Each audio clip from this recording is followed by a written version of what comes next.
Woo! Here we go, baby. Gosh, he choked it too. Gotta love that big blade on a chatterbait. Is this big bladed chatterbait worth the hype? Today, I hope to answer that question and much, much more. So stay tuned. It's gonna be a good one. This video is brought to you by Sportsman'sOutfitters.com. At Sportsman's Outfitters, you can not only get all the tackle that you want to fish, but you can also get all of your outdoor needs. I really love that Sportsman's Outfitter has the best prices on all your favorite lures, and you gotta love free shipping on orders over 50 bucks. Right now, Sportsman's Outfitters actually happens to be one of the only retailers that has this big bladed chatterbait. So if you guys click the link below in the description, you can pick up this chatterbait along with all your other favorite chatterbaits at Sportsman'sOutfitters.com. If you guys have been around the bass fishing world for a long time, or even not even a long time, maybe even just a couple of months, you probably know that chatterbaits and bladed jigs are one of the best bass lures that we have. I've done numerous videos on chatterbait and chatterbait fishing, but here recently I've heard a lot of hype over this big bladed chatterbait by Z-Man. And you may be asking yourself, you know, is this chatterbait with just simply a bigger blade on it worth the hype? Is it actually going to catch fish better than the original chatterbait, or better than the Jackhammer, or even the Stealth blade? And today I really want to go through everything there is with the big bladed chatterbait. I can tell you right off the bat with this bait, the vibration that you feel in your rod is substantial in comparison to the original and the Jackhammer. I mean, this sucker thumps. So first of all, let me say one little thing to you, and that's Brian Thrift. Brian Thrift is quite possibly probably the best bass fisherman on the planet right now. If you guys don't know kind of the history of the chatterbait, one of the first guys, tournament guys, that were fishing a chatterbait was Brian Thrift. And not only that, the guy started winning tournaments on a chatterbait. And from there, the chatterbait blew up, and you guys know it today as what it is, the chatterbait, the bladed jig. Almost every big company out there has come up with some sort of version of a chatterbait. But here's the thing, if a guy like Brian Thrift is gonna put not only his name, but his picture on a bait, I'm really going to believe that this chatterbait is going to live up to the hype. There we go.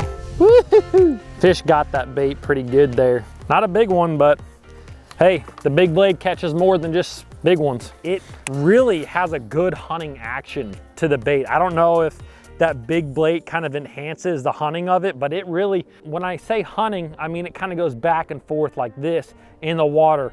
And I really like that hunting action for certain baits, because if a fish is kind of tracking that bait and that sucker kind of kicks to the side, that'll actually trigger fish to biting it. So that hunting action can really be key sometimes. Now, of course, you do have a bigger blade. I probably said big blade on this already 1,000 times, but anyways, it's probably at least double the size of the original blade. The original blade and the Jackhammer blade are about the exact same size. Another difference in these baits is actually the line tie. The big blade has that clip style bait, which is very similar to the Jackhammer, which is different than the original. Another really big difference that I'm noticing with the big blade is that it has a wire tied skirt on it. The thing that I really love about that wire tied skirt is it's not going to come down. And if you think about a chatterbait and where you like to fish it, you know, I love fishing a chatterbait around grass. And the thing that I'm doing with a chatterbait a lot of times is I'm ripping it out of the grass and then letting it fall down. And when you go to rip that bait, you don't want that skirt to come down, and that wire tie is going to help from that skirt from falling down. If you're skipping it underneath of a dock or underneath overhanging trees,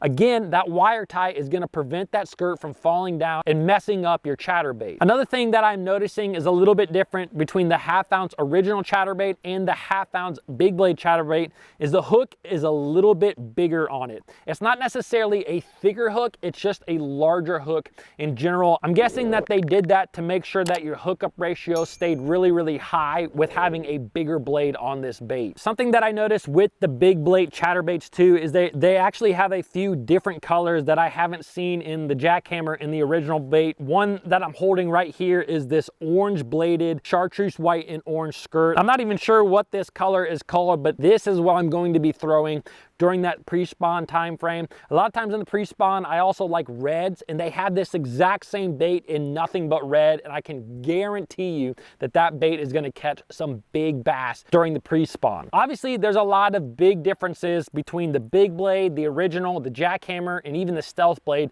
but let's take these baits underwater real quick and listen to the sound difference of these baits.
So as you guys probably heard, these baits have a different vibration, right? They have a different vibration, and that's the biggest key to this bait when it comes to a jackhammer versus a stealth blade versus the big blade, is that different vibration. The bigger blade is going to be moving and displacing a lot more water. So it's really gonna have a different feeling to a bass underwater. I think that this is really key whenever you're bass fishing, is having something that is a different vibration or a different sound. You know, I've brought this up on my channel before, but you know, when the original chatterbait came out, it had a different sound than the bass we're used to. It didn't sound and it didn't feel like a spinnerbait underwater. It was its own thing. The same thing kind of happened with the whopper plopper. You know, the whopper plopper came about and that sounded different and felt different to a bass than a bait like a buzz bait. So in my opinion, when you have these lures kind of come on the scene that have this different vibration, this different sound, they displace water a little bit differently, those type of baits can really produce some big bass as they're coming out onto the market.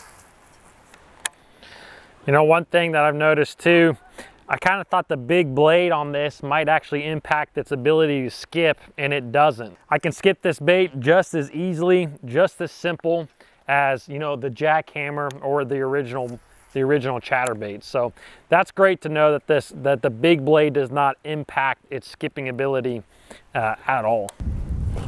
Oh, that log felt good.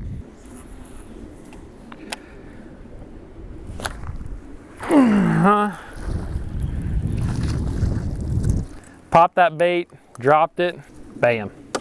Cannot tell you how important it is to do that. Anytime you're fishing pretty much any bait, vary that retrieve a little bit and you're gonna get twice as many bites. Now, one question you may have is, when do I fish these different chatterbaits? When do I fish, you know, a jackhammer or an original bait versus a big blade or versus a stealth blade? The fallback answer to this is always test out the baits. If you get to a body of water where a chatterbait tends to produce well, then try to fish them all in any given day. You know, you might find that some days those bass really like that big blade, and other days they like more of a stealth blade. Before I even get to really fishing this bait, I'm gonna say that that Big Blade Chatterbait is gonna work really well when you have a lot of muddy water conditions, right? It puts out a lot of vibration and it displaces a lot of water. That's gonna help bass to zone in and find that bait in that muddy water. Another situation where it's gonna outproduce the other baits is when you have just very loud conditions. So if you get out on the body of water and it's extremely windy out, that big blade is going to outproduce the original blade. You know, there's also gonna be certain times of the years where a big blade is going to outproduce the original blades. You know, for me,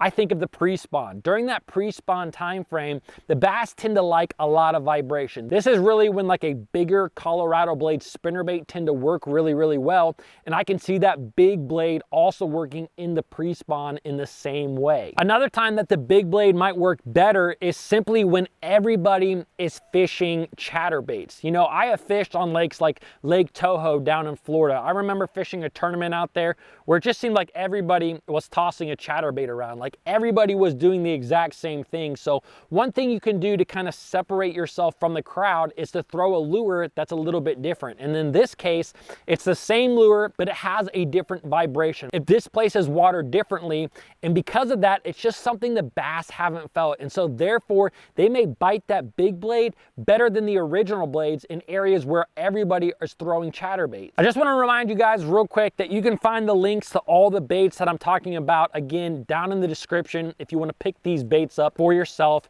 Try to get them quick though, because I'm sure they won't last long. You can really slow roll this thing, probably even slower than you can some of the other chatterbaits like the original, because that big blade just keeps going. Like I'm barely moving that reel handle right now, and that thing is just going foo, foo, foo, foo, foo. I mean, just making a big commotion down there.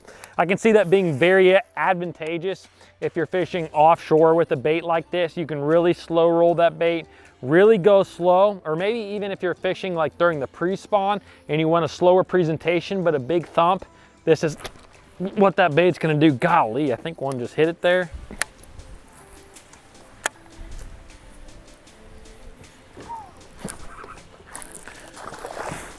There we go, baby. If you guys enjoyed this video, then you're actually probably gonna like the video that I did right here. This is all about mistakes that guys make with the chatterbait. Please subscribe to the channel, comment below, and I'll see you guys in the next video.